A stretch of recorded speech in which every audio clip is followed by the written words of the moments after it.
Hello বন্ধুরা, তোমরা সবাই কেমন আছো? আশা করি তোমরা সবাই খুব ভালো আছো। আমিও খুব ভালো আছি।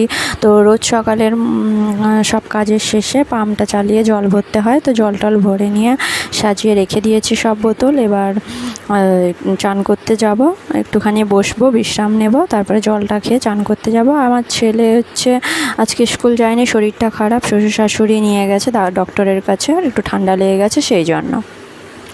তো এই যে দেখো, আমার হাজব্যান্ড এখনও শুয়ে আছে। ও এখন 8টা, সাড়ে 8টা কি 9টা বেজে যায় ঘুম থেকে উঠতে। আর উঠে করে চান করে সূর্যদেবকে জল দেয় ফার্স্টে, তারপরে চা খায়। তো এই যে আমি এখন একটুখানি বিশ্রাম নিয়ে নেব। ও তো জানে না, আমি ওকে দেখিয়েছি ভিডিওতে, জানলে আমাকে ভিডিওটা করতেই দিত না।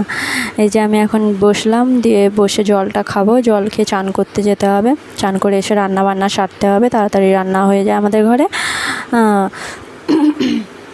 তো ওই যে জলটা খেলাম, দিয়ে তারপরে এবার যাব চান করতে। চান করে এসে হয়তো তারা চলে আসবে, তখন ভিডিও করতে পারবো না।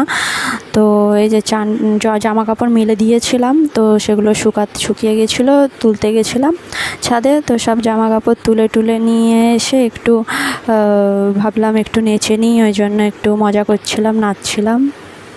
আর কি করব, আমার তো নাচ করার টাইমই পাই না, সুযোগই পাই না। কেউ জানেই না যে আমি নাচ করি বলে আমাদের ঘরে, আমার হাজব্যান্ড, আমার ছেলে ছাড়া। তো আমি ছাদে নাচি, বাথরুমে গেলে নাচি, আর রান্না করতে নাচি, এভাবেই আমি নাচি।